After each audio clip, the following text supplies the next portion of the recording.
شروع اللہ کا نام لے کر جو بڑا مہربان نہایت رحم والا ہے۔ الف لام میم۔ اللہ جو معبود برحق ہے، اس کے سوا کوئی عبادت کے لائق نہیں، زندہ ہے، سب کو تھامنے والا۔ اس نے اے نبی تم پر سچی کتاب نازل کی جو پہلی آسمانی کتابوں کی تصدیق کرتی ہے، اور اسی نے تورات اور انجیل نازل کی تھی۔ یہ دو کتابیں اس نے پہلے نازل کی تھیں لوگوں کی ہدایت کے لیے، اور پھر قرآن جو حق اور باطل کو الگ الگ کر دینے والا ہے نازل کیا۔ جو لوگ اللہ کی آیتوں کا انکار کرتے ہیں ان کو سخت عذاب ہوگا، اور اللہ زبردست ہے، بدلہ لینے والا ہے۔ اللہ ایسا خبیر و بصیر ہے کہ کوئی چیز اس سے پوشیدہ نہیں، نہ زمین میں اور نہ آسمان میں۔ وہی تو ہے جو ماں کے پیٹ میں جیسی چاہتا ہے تمہاری صورتیں بناتا ہے، اس غالب حکمت والے کے سوا کوئی عبادت کے لائق نہیں۔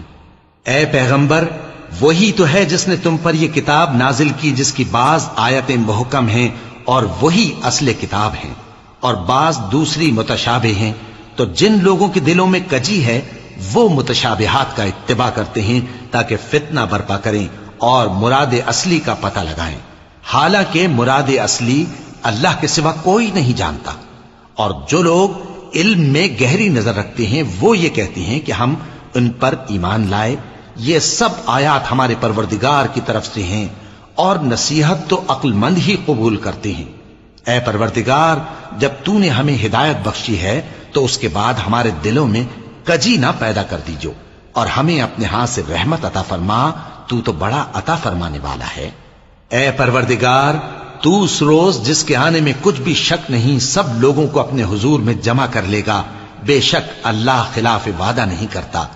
جو لوگ کافر ہوئے اس دن نہ تو ان کا مال ہی اللہ کے عذاب سے ان کو بچا سکے گا اور نہ ان کی اولاد ہی کچھ کام آئے گی، اور یہ لوگ آتش جہنم کا ایندھن ہوں گے۔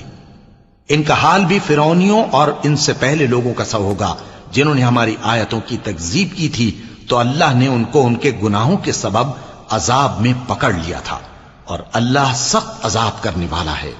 اے پیغمبر، کافروں سے کہہ دو کہ تم دنیا میں بھی عنقریب مغلوب ہو جاؤ گے اور آخرت میں جہنم کی طرف اکٹھا کیے جاؤ گے، اور وہ بری جگہ ہے۔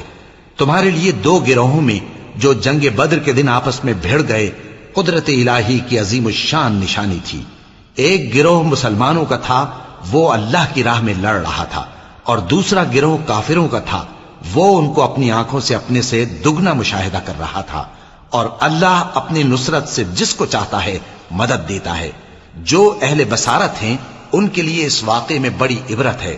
لوگوں کو ان کی خواہشوں کی چیزیں یعنی عورتیں اور بیٹے اور سونے اور چاندی کے بڑے بڑے ڈھیر اور نشان لگے ہوئے گھوڑے اور مویشی اور کھیتی بڑی زینت دار معلوم ہوتی ہیں، مگر یہ سب دنیا ہی کی زندگی کے سامان ہیں، اور اللہ کے پاس بہت اچھا ٹھکانہ ہے۔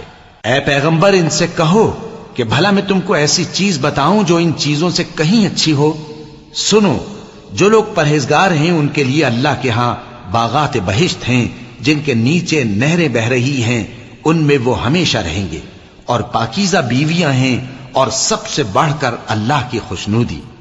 اور اللہ اپنے سب بندوں کو دیکھ رہا ہے جو اللہ سے التجا کرتے ہیں کہ اے پروردگار، ہم ایمان لے آئے سو ہم کو ہمارے گناہ معاف فرما اور ہم کو دوزخ کے عذاب سے محفوظ رکھ۔ یہ وہ لوگ ہیں جو مشکلات میں صبر کرتے اور سچ بولتے اور عبادت میں لگے رہتے اور نیکی میں خرچ کرتے اور اوقات سحر میں گناہوں کی معافی مانگا کرتے ہیں۔ اللہ تو اس بات کی گواہی دیتا ہے کہ اس کے سوا کوئی معبود نہیں، اس حال میں کہ